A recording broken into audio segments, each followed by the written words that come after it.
अभी जो बच्चे फाइनल में पहुंच रहे हैं उनका नतीजा तैयार होगा और उन्हें फाइनल के लिए मदऊ किया जाएगा। अभी हिफ्ज़ की फराह में कुछ 5-7 तलबा बाकी हैं,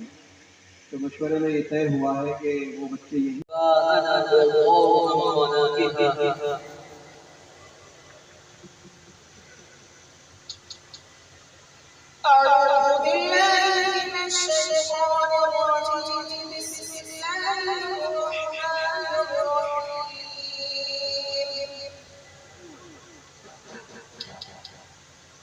وإذا فعلوا فاحشة قالوا وجدنا عليها والله أمرنا بها قل إن الله لا يأمر بالفحشاء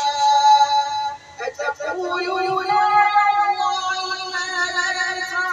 تعلمون قل أمر ربي بالقسط وأقيموا وجوهكم عند كل مسجد وادعوه مخلصين له الدين كما بدأكم تعودون فريقا هدى وفريقا حق عليهم الضلالة إنهم اتخذوا الشياطين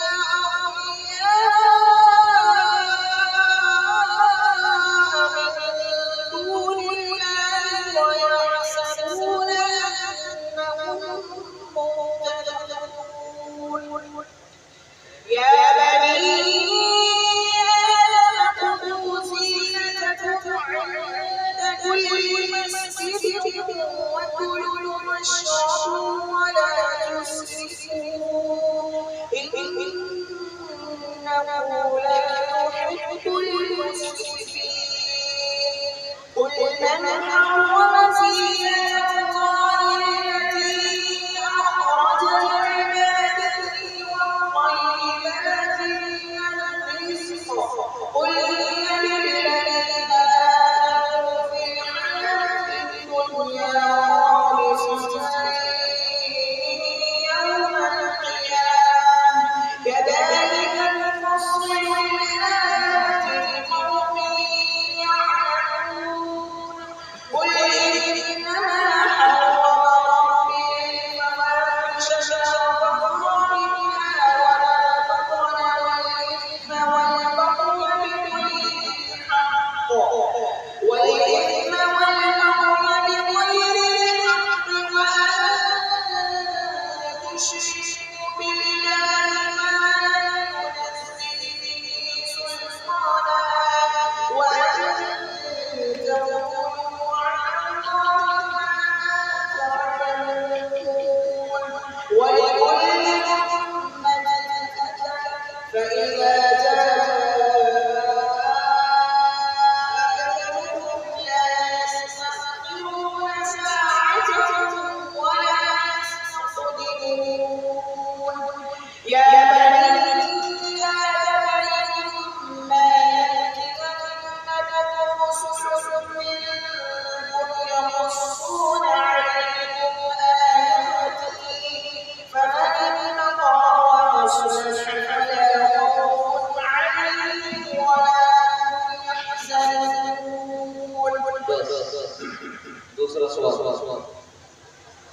ورأى المجرمون النار فظنوا أنهم واقعوها ولم يجدوا عنها مصرفا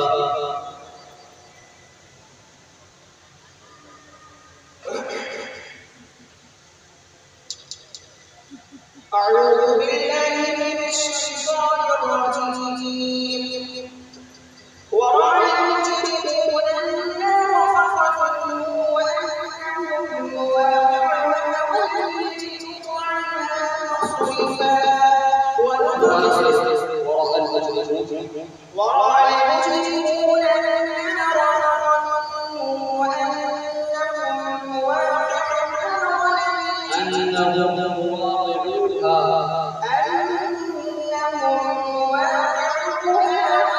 يجدوا عنها مصرفا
والسواد.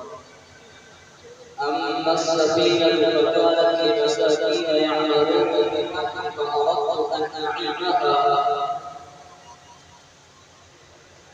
أعوذ بالله من الشيطان الرجيم. بسم الله الرحمن الرحيم.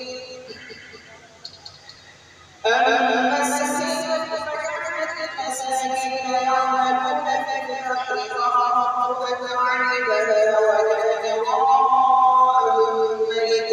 يأخذ كل سفينة غصبا وأما الغلام فكان أباه مؤمنين فخشينا أن يرهقهما طغيانا وكفرا فأردنا أن يبدلهما ربهما خيرا منه زكاة وأقرب رحما. وأما الجدار فكان لغلامين يتيمين في المدينة وكان تحته كنز أبوهما صالحا فأراد ربك أن يبلغا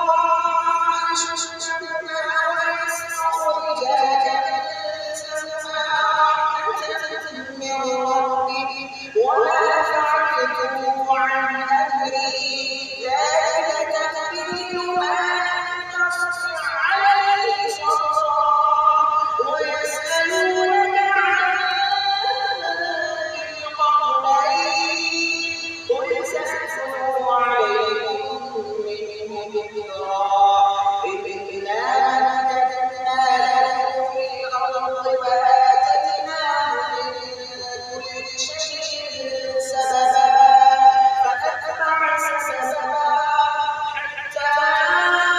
إذا بلغ مغرب الشمس وجدها تغرب في عين حمئة ووجد عندها قوما قلنا يا ذا القرنين إما أن تعذب وإما أن تتخذ فيهم حسنا. قال أما من ظلم فسوف نعذبه ثم يرد إلى ربه فيعذبه عذابا نكرا. وأما من آمن وعمل صالحا فله جزاء الحسنى وسنقول له من أمرنا يسرا. ثم أتبع سببا حتى إذا متكبر صنع كم عذابا نكرا تنوين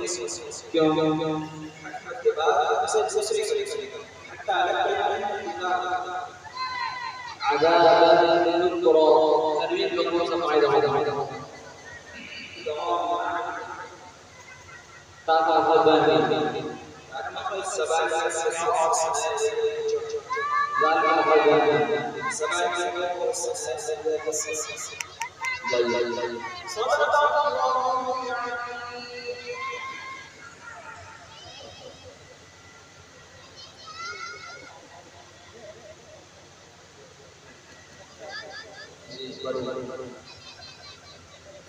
وقطعناهم 12 أسباطا أمما.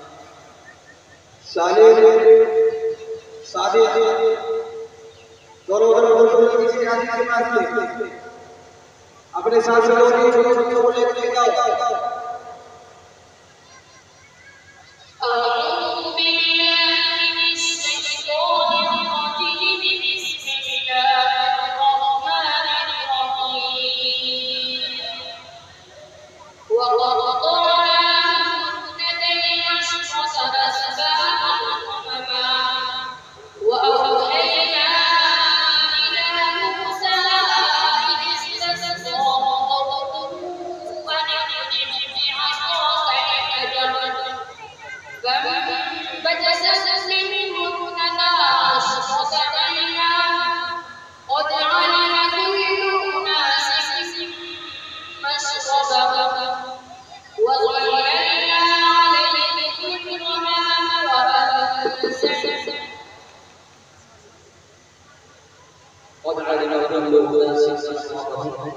قد علم كل أناس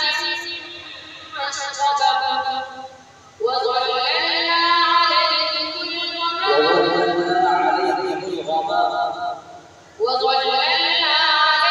الغمام وأنزلنا عليهم المن والسلوى كلوا من طيبات ما رزقناكم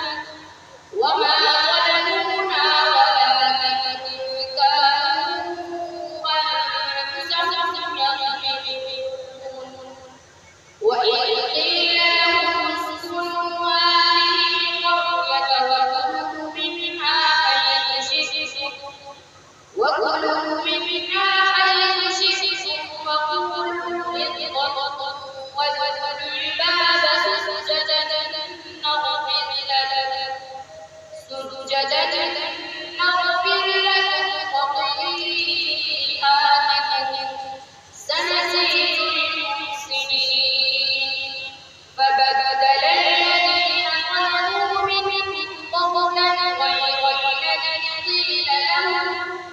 قيل لهم فأرسلنا على الذين ظلموا رجزا من السماء فبدل الذين ظلموا منهم قولا غير الذي قيل لهم فأرسلنا عليهم رجزا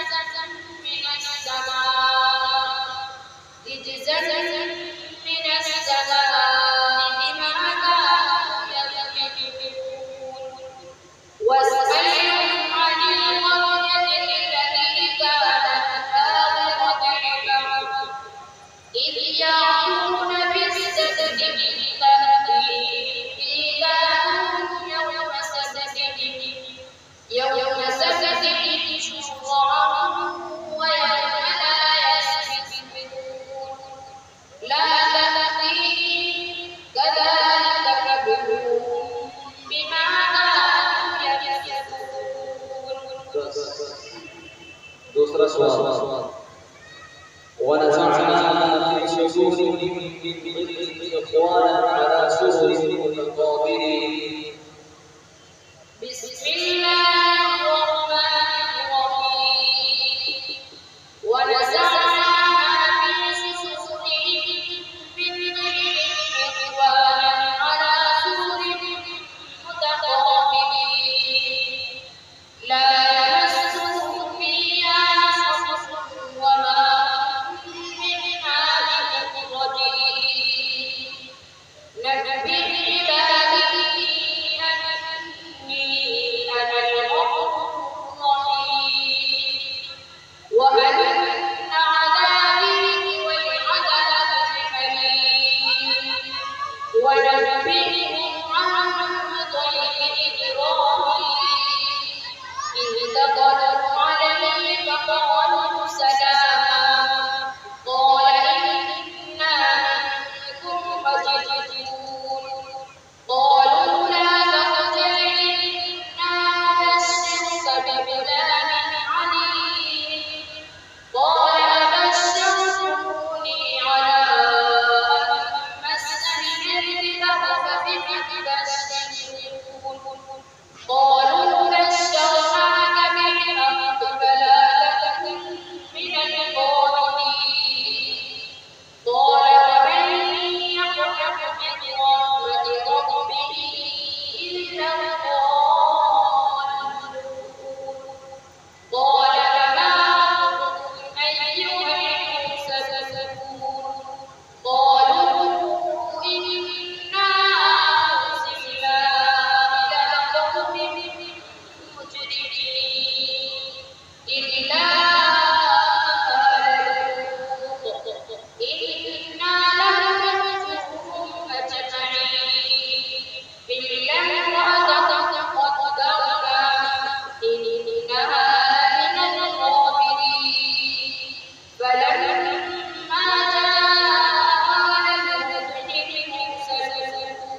من الليل فأسر بأهلك بقطع من الليل ولا يلتفت من الليل واتبع أدبارهم فأسر بعبادي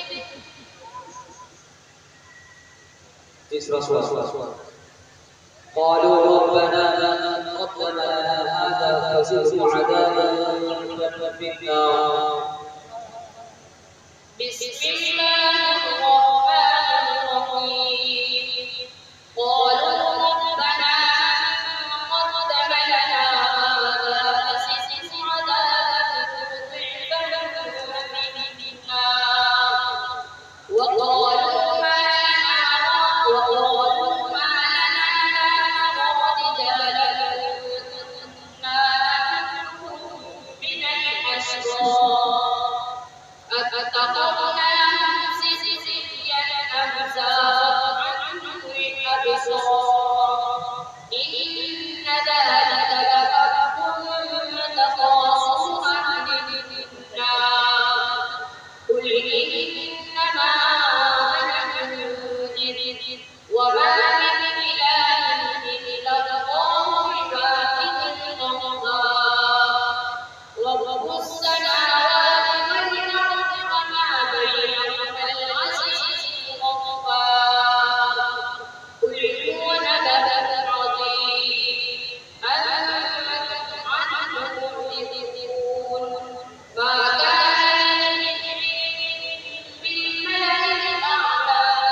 فسجد الملائكة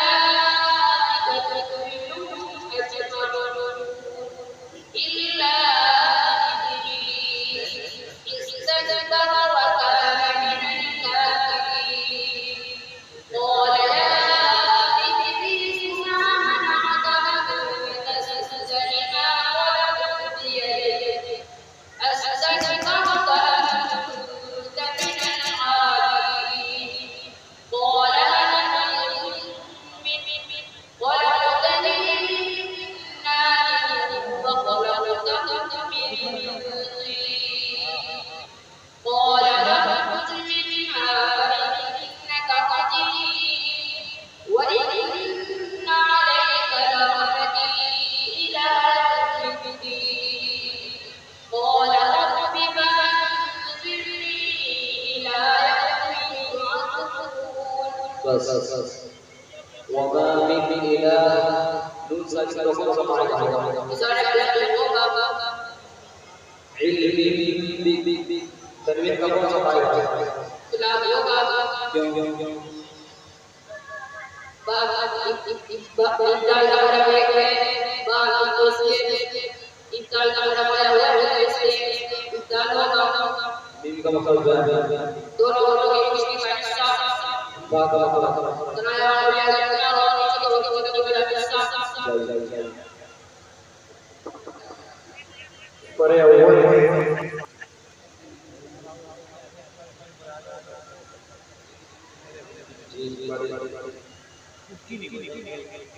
يسألونك عن الأنفال قل الأنفال لله والرسول. أعوذ بالله من الشيطان الرجيم بسم الله الرحمن الرحيم يسألونك عن الأنفال قل الأنفال لله والرسول فاتقوا الله وأصلحوا ذات بينكم وأطيعوا الله ورسوله إن كنتم مؤمنين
فريقا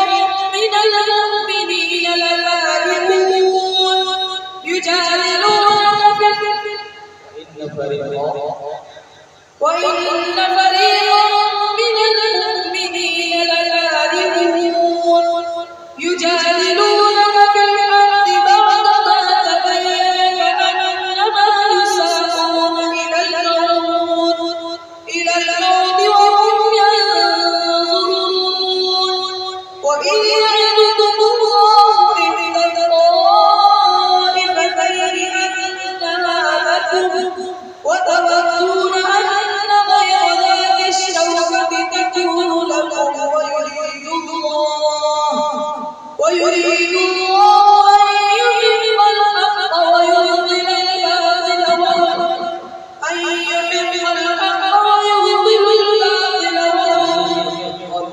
بكلماته ويقطع دابر الكافرين أن يحق الحق ويبطل الباطل بكلماته ويقطع دابر الكافرين أن يحق الحق بكلماته ويقطع دابر الكافرين ليحق الحق ويبطل الباطل ولو كره المجرمون إذ تستغيثون ربكم فاستجاب لكم أني ممدكم بألف من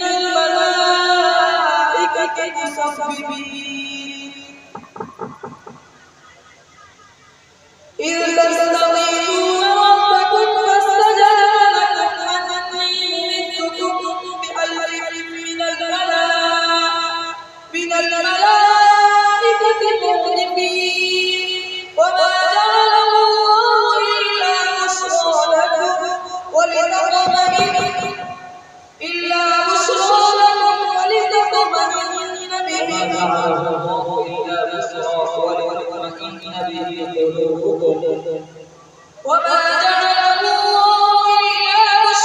لكم ولتطمئن به قلوبكم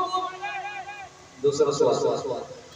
وجعلوا لله أندادا ليضلوا عن سبيله قل تمتعوا فإن مصيركم إلى النار بسم الله الرحمن الرحيم وجعلوا لله أندادا ليضلوا عن سبيله قل تمتعوا فإن مصيركم إلى النار قل لعبادي الذين آمنوا يقيموا الصلاة وينفقوا مما رزقناهم سرا وعلانية من قبل أن يأتي يوم لا مرد له من الله من قبل أن يأتي يوم لا بيع فيه ولا خلال الله الذي خلق السماوات والأرض وأنزل من السماء ماء فأخرجنا به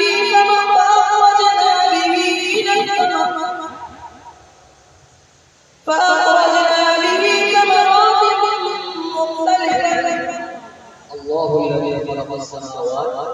الله الذي خلق السماوات والأرض وأنزل من السماء ماء فأخرج به من الثمرات رزقا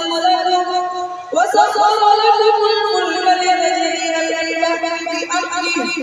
وسخر لكم الأنهار وسخر لكم الشمس والقمر دائبين وسخر لكم الليل والنهار وآتاكم من كل ما سألتموه وإن تعدوا نعمة الله لا تحصوها إن الإنسان لظلوم كفار وإذ قال إبراهيم رب اجعل هذا البلد آمنا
سوال وما أرسلنا في قرية من نذير إلا قال مترفوها إنا بما أرسلتم. بسم الله الرحمن الرحيم وما أرسلنا في قرية من نذير إلا قال مترفوها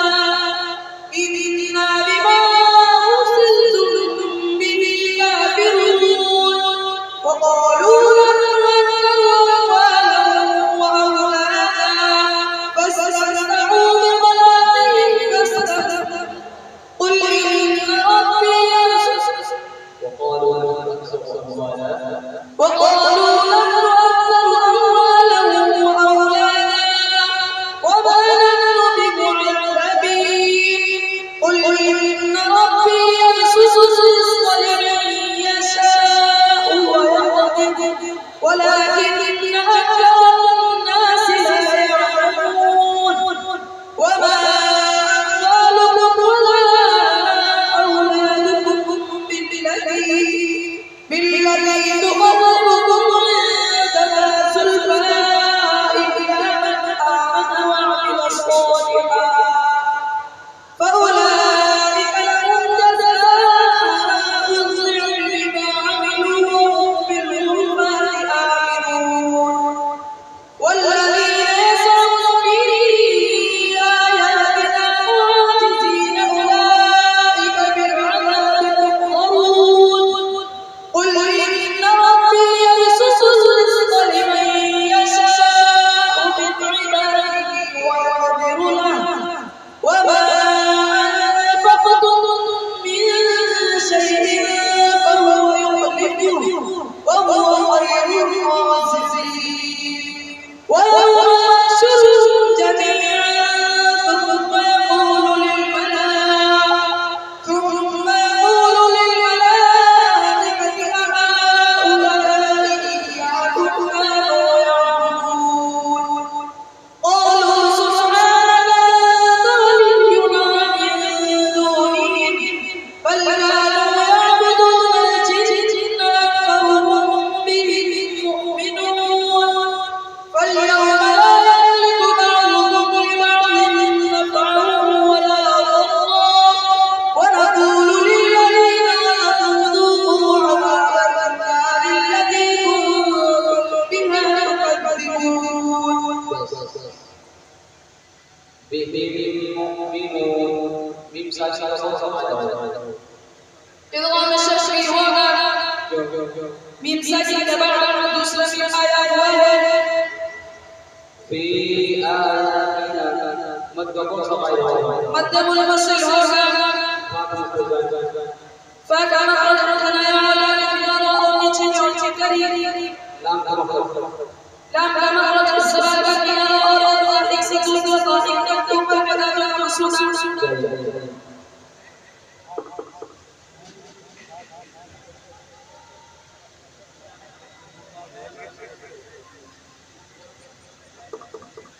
माशाअल्लाह ये बहुत छोटे से एक बहुत बड़ा नाम है। अल्लाह ताला इनको आलिम इमाम बनाए, जिंदगी लगाए, कामयाबी फरमाए। यकीनन बहुत बड़ी खुशी और मुसरत होती है कि अल्लाह ने इस तरह के जामिया से तैयार किया है कि प्रोग्राम देखते वो प्रोग्राम का एक हिस्सा बनते हैं। बहरहाल अब बाज़ाब्ता ये हमारे अपनी फाइल को तब्दील करते और बयान किताबत की पर्चियाँ मुफ्ती मोहम्मद राशिद साहब में साजी और कारी रसूल साहब जहाँ बैठे इस तरफ से नहीं सही तो बैठे हैं।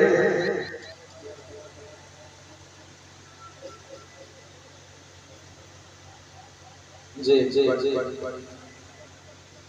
ولا تجعلوا الله عرضة لأيمانكم أن تبروا وتتقوا وتصلحوا بين الناس والله سميع عليم. أعوذ بالله من الشيطان الرجيم. بسم الله الرحمن الرحيم. ولا تجعلوا الله عرضة لأيمانكم أن تبروا وتتقوا وتصلحوا بين الناس والله سميع عليم. لا يؤاخذكم الله باللغو في أيمانكم ولكن يؤاخذكم بما كسبت قلوبكم والله غفور حليم. للذين يؤلون من نسائهم تربص 4 أشهر فإن فاءوا فإن الله غفور رحيم. وإن عزموا الطلاق فإن الله سميع عليم. والمطلقات يتربصن بأنفسهن 3 قروء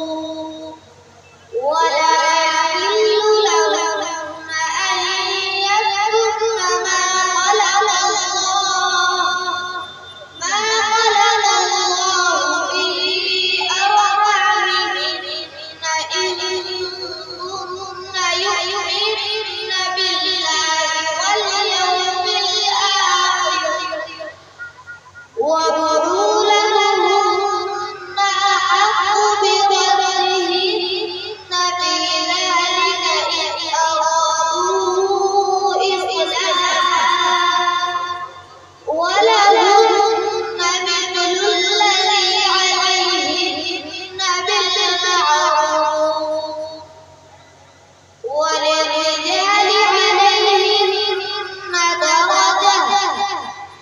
والله عزيز حكيم.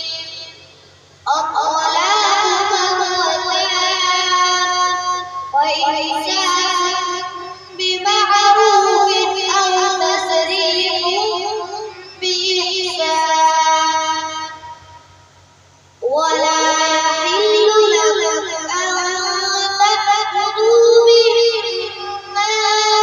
آتيتموهن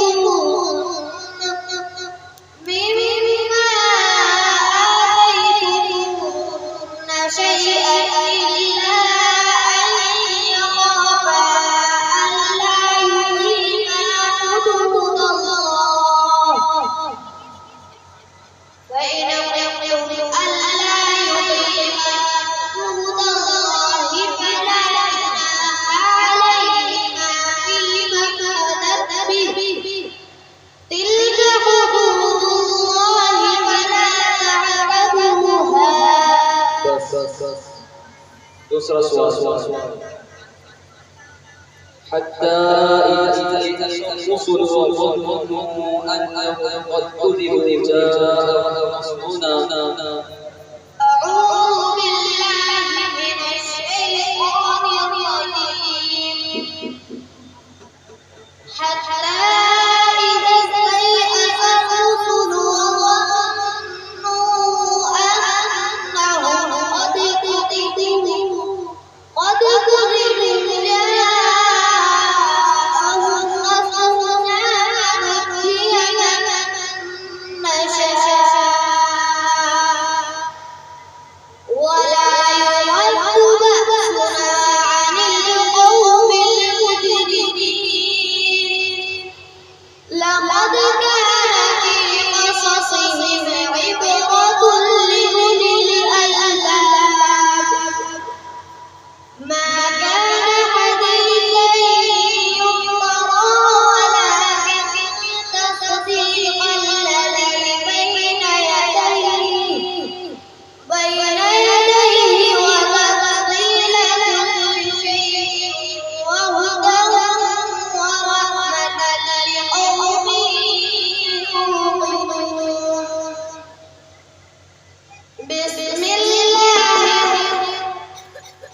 كان حديثا ما كان حديثا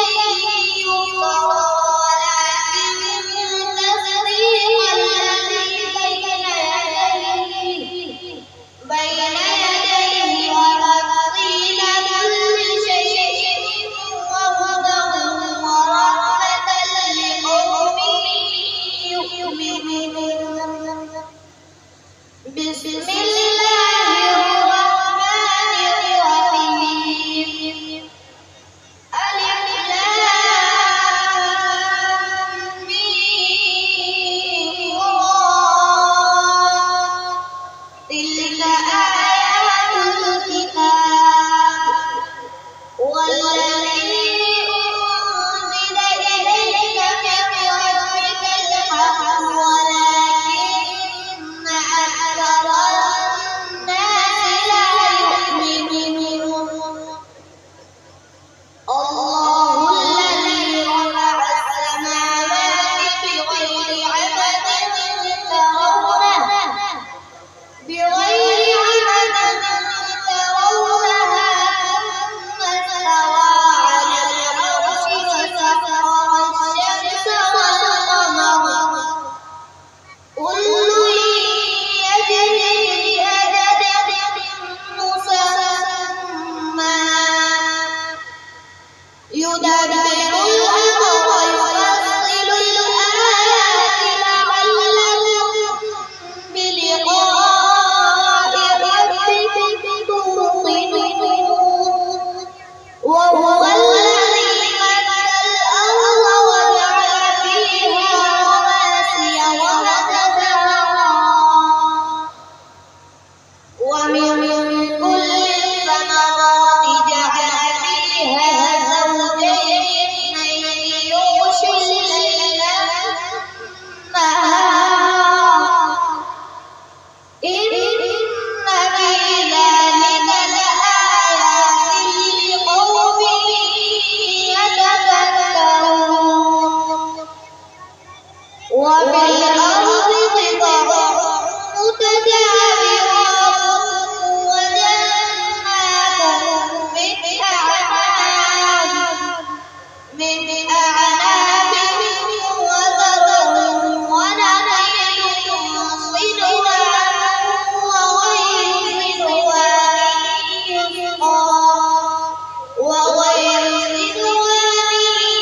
يسقى بماء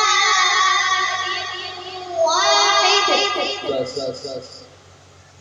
لولا جاءوا عليه بأربع شهداء فإذ لم يأتوا بالشهداء فأولئك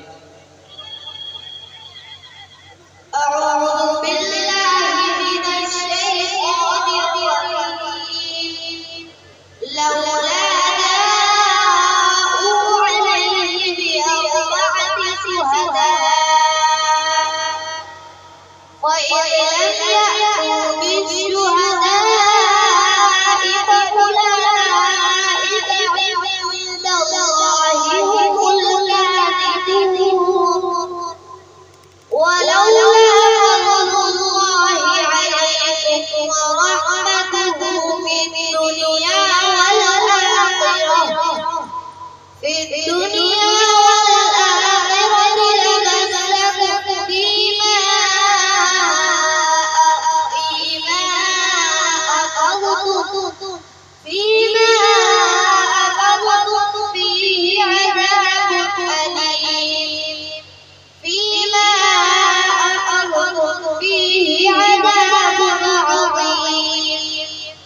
إذ تلقونه بألسنتكم وتقولون بأفواهكم ما ليس لكم به وتحسبونه هينا. إذ تلقونه بألسنتكم وتقولون بأفواهكم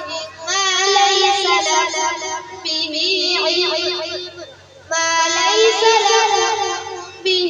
علم وتحسبونه هينا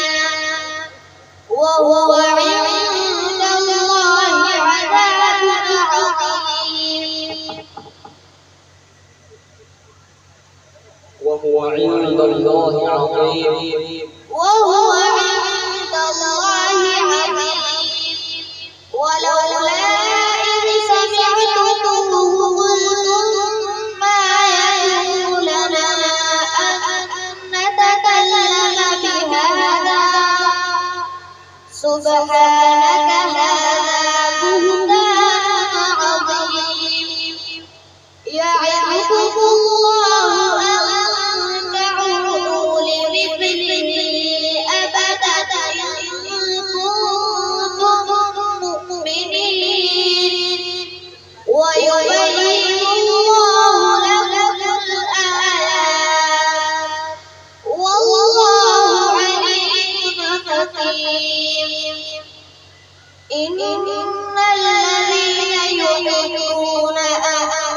تشيع الفاحشة في الذين آمنوا لهم عذاب أليم في الدنيا والآخرة والله يعلم وأنتم لا تعلمون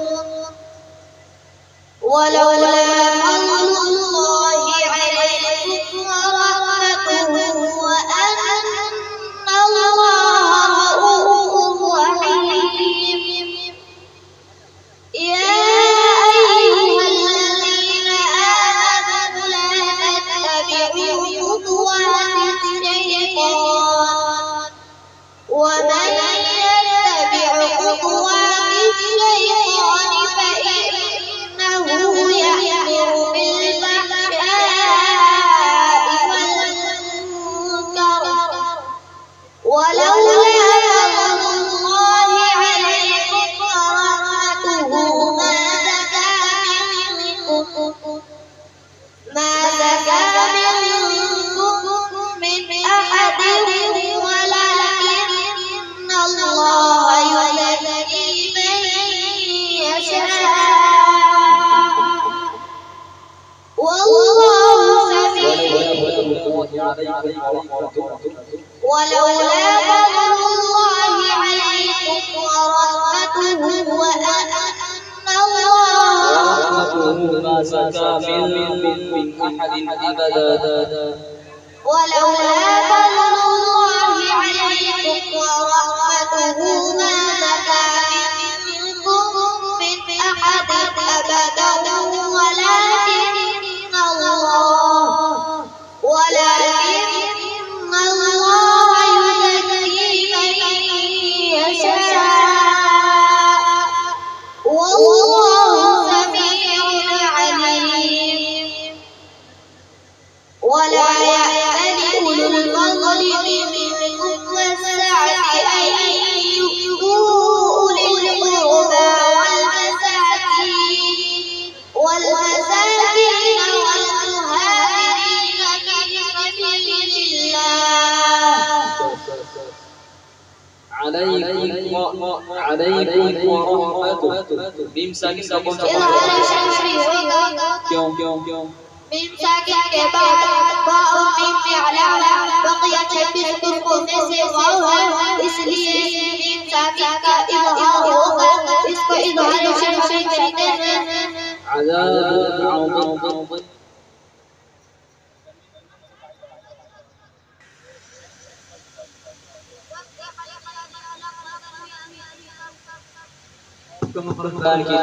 जी قاف का मखरज ज़बान की जड़ और उसके मुकाबिल ऊपर का तालुक जाई सदक़ल्लाहुल अज़ीम तशरीफ लाएंगे मुसाहिब नंबर 24 أعوذ بالله من الشيطان الرجيم أفلا يتذكرون القرآن ولو كان من عند غير الله لوجدوا فيه اختلافا كثيرا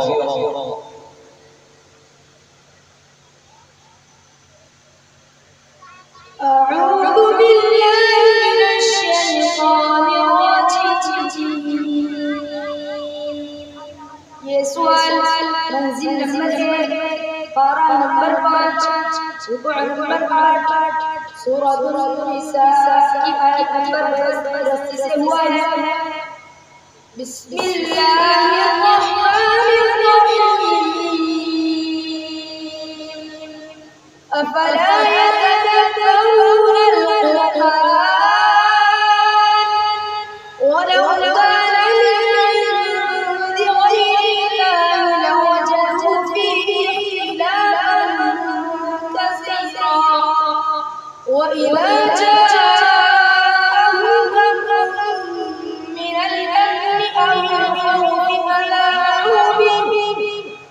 ولولا ردوا إلى الرسول وإلى أولي الأمر منهم لعلمه الذين يستنبطونه منهم ولولا فضل الله عليكم ورحمته لاتبعتم الشيطان إلا قليلا فقاتل في سبيل الله لا تكلف إلا نفسك وحرض المؤمنين عسى الله أن يكف بأس الذين كفروا والله أشد بأسا وأشد تنكيلا من يشفع شفاعة حسنة يكن له نصيب منها ومن يشفع شفاعة سيئة يكن له كفل منها وكان الله على كل شيء مقيتا وإذا حييتم بتحية فحيوا بأحسن منها ردوها إن الله كان على كل شيء حسيبا الله لا إله إلا هو ليجمعنكم إلى يوم القيامة ريب فيه ومن أصدق من الله حديثا فما لنا في المنافقين فئتين والله أركسهم بما كسبوا أتريدون أن تهدوا من أضل الله ومن يضلل الله فلن تجد له سبيلا. दूसरा सवाल ليس على الضعفاء ولا على المرضى ولا على الذين لا يجدون ما ينفقون حرج. ये सवाल मंजिल नंबर 2 12 नंबर 10 दुआ नंबर 18 सूरह तौबा की आयत नंबर 93 हुआ है बिस्मिल्लाहिर्रहमानिर्रहीम ليس على الضعفاء ولا على المرضى ولا على الذين لا يجدون ما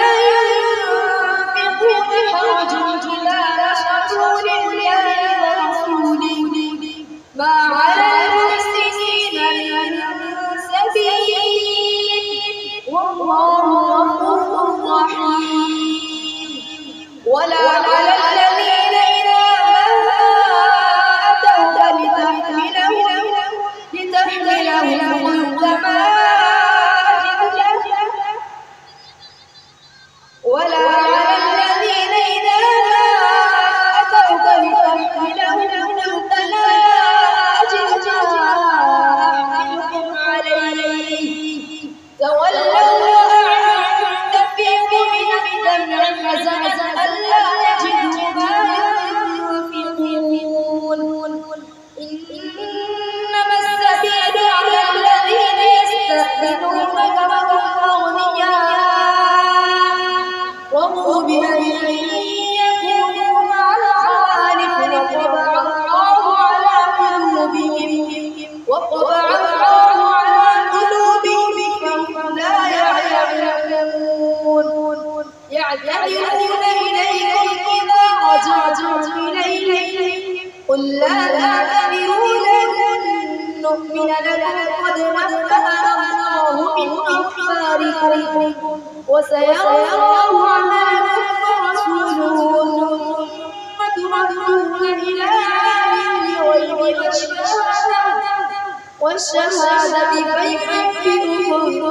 بما كنتم تعملون سيحلفون بالله لكم ولو إليك تعرضوا عنهم فأعرضوا عنهم إنهم رجس ومأواهم جهنم جزاء بما كانوا يكسبون يحلفون لكم لترضوا عنهم فإن ترضوا عنهم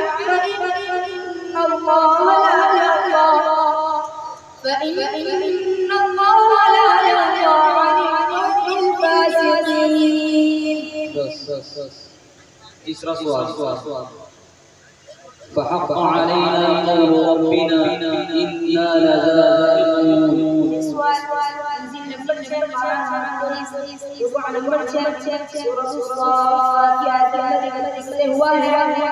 بسم الله الرحمن الرحيم فحق علينا قول ربنا إنا لذائقون فأغويناكم إنا كنا غاوين فإنهم يومئذ في العذاب مشتركون إنا كذلك نفعل بالمجرمين إنهم كانوا إذا قيل لهم لا إله إلا الله يستكبرون ويقولون إنا لتاركو آلهتنا لشاعر مجنون بل جاء بالحق وصدق المرسلين إنكم لذائقو العذاب الأليم وما تجزون إلا ما كنتم تعملون إلا عباد الله المخلصين أولئك لهم رزق معلوم فواكه مكرمون في جنات النعيم على سرر متقابلين يطاف عليهم بكأس من معين بيضاء لذة للشاربين لا فيها غول ولا هم عنها ينزفون وعندهم قاصرات الطرف عين كأنهن بيض مكنون فأقبل بعضهم على بعض يتساءلون قال قائل منهم إني كان لي قرين يقول أئنك لمن المصدقين أإذا متنا وكنا ترابا وعظاما أإنا لمدينون قال هل أنتم مطلعون فاطلع فرآه في سواء الجحيم قال تالله إن كدت لتردين ولولا نعمة ربي لكنت من المحضرين. बस جاء بالحق मत का कौन सा कायदा है क्यों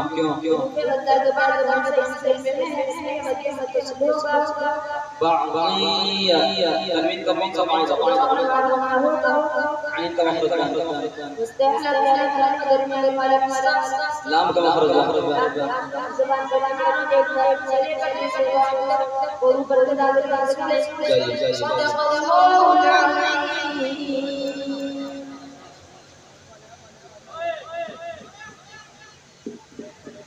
तशरीफ लाए के मुसाहिब 15 नंबर के मुसाहिब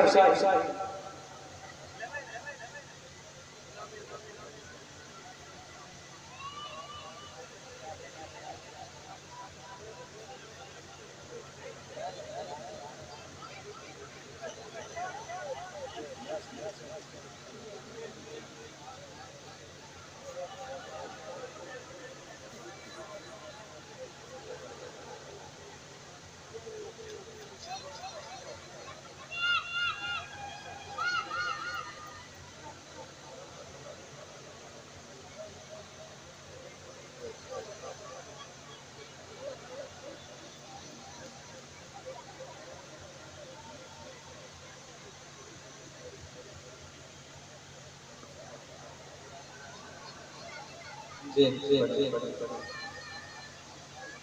الدين عند الله الإسلام وما اختلف الذين أوتوا الكتاب إلا من بعد ما جاءهم العلم بينهم. أعوذ بالله من الشيطان الرجيم. بسم الله الرحمن الرحيم. إن الدين عند الله الإسلام وما اختلف الذين أوتوا الكتاب إلا من بعد ما جاءهم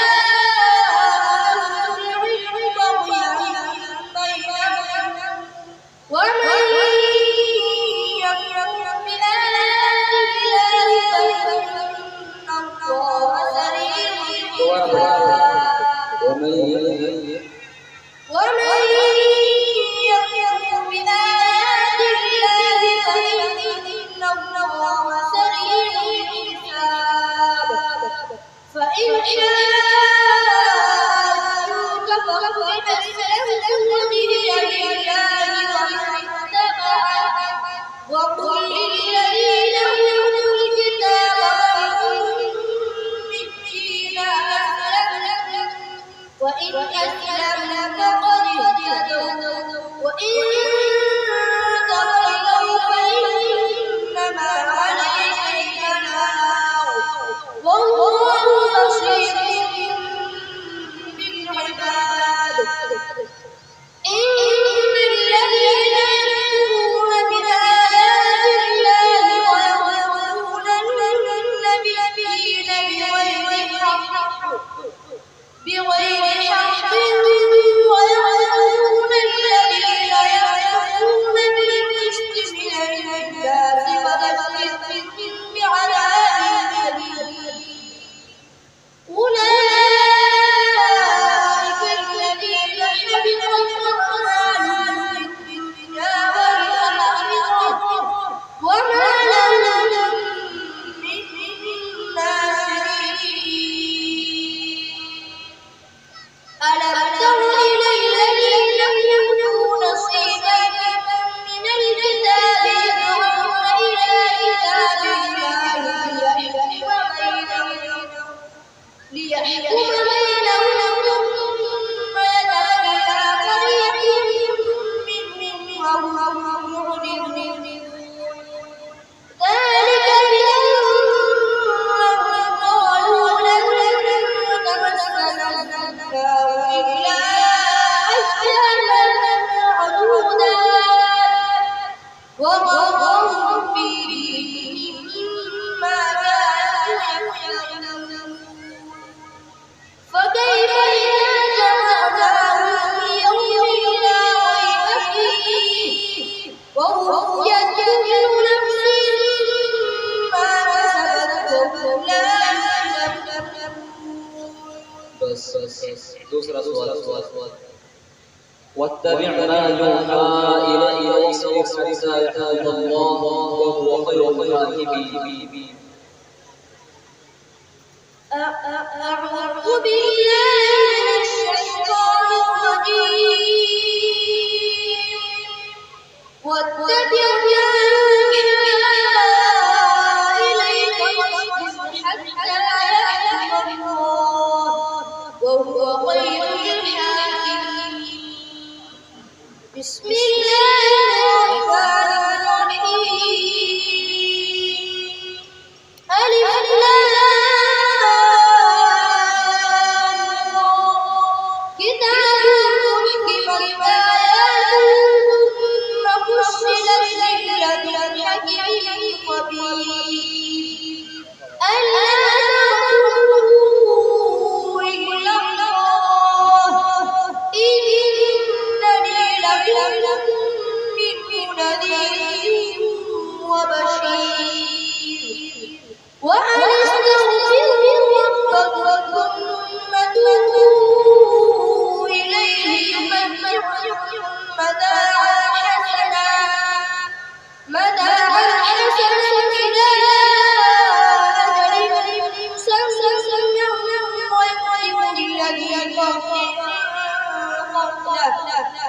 وإن تولوا فإني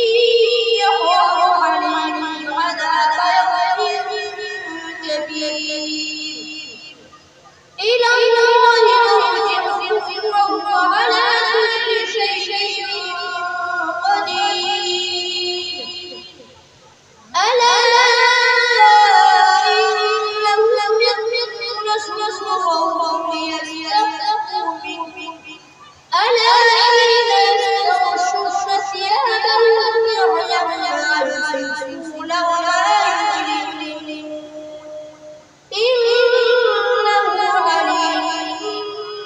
بذات الصدور وما من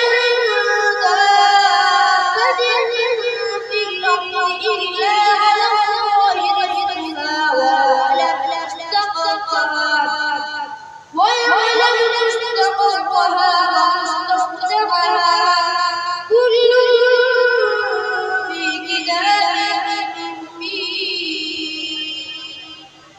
وهو الذي خلق السماوات والأرض في 6 أيام وكان عرشه على الماء ليبلوكم أحسن ولئن قلت إنهم مبعوثون من بعده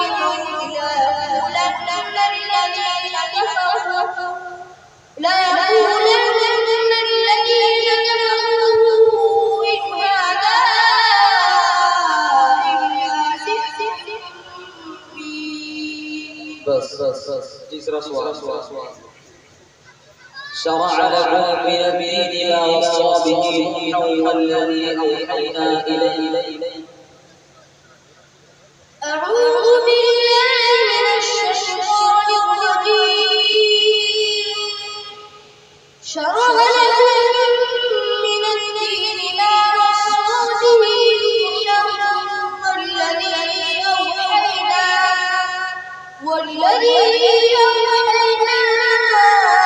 إليك وما وصينا به إبراهيم وموسى وعيسى أن أقيموا الدين ولا تتفرقوا فيه كبر على المشركين ما تدعوهم إليه الله يجتبي إليه من يشاء ويهدي إليه من ينيب وما تفرقوا إلا من بعد ما جاءهم العلم بينهم ولولا كلمة سبقت من ربك إلى أجل مسمى لقضي بينهم وإن الذين أورثوا الكتاب من بعدهم لفي شك منه مريب فلذلك فادع واستقم كما ولا تتبع أهواءهم وقل آمنت بما أنزل الله من كتاب وأمرت لأهل بينهم الله ربنا وربكم لنا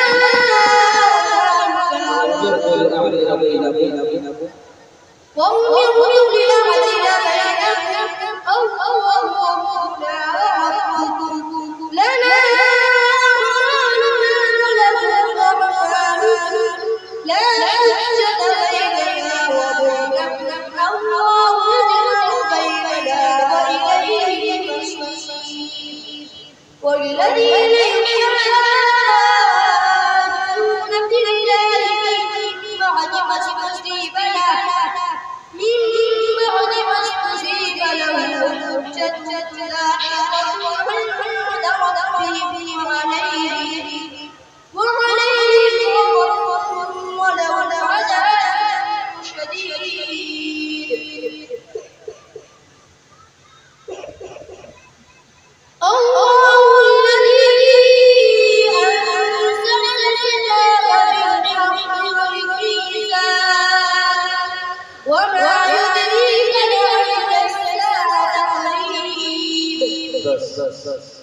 تدعوهم إليه ميم ساكن ساكن سماعي إظهار شفوي من يشاء نون ساكن ساكن سماعي إدغام ناقص شين का मखरज बयान زبان की लोग की लोग सुनला करने की साफ सफाई अभ्यास है नून का मखरज बयान जबान के किनारे किनारे से रास्ते मोड़ के मैदान में छोड़े सोदा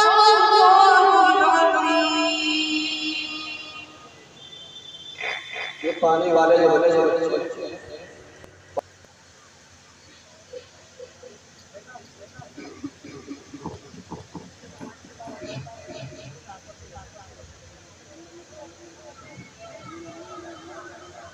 أعوذ بالله من الشيطان الرجيم بسم الله الرحمن الرحيم إن هذا القرآن يهدي للتي هي أقوم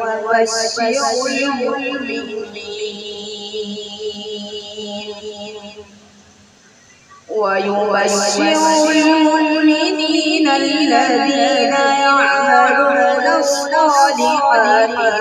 أن لهم أجرا كبيرا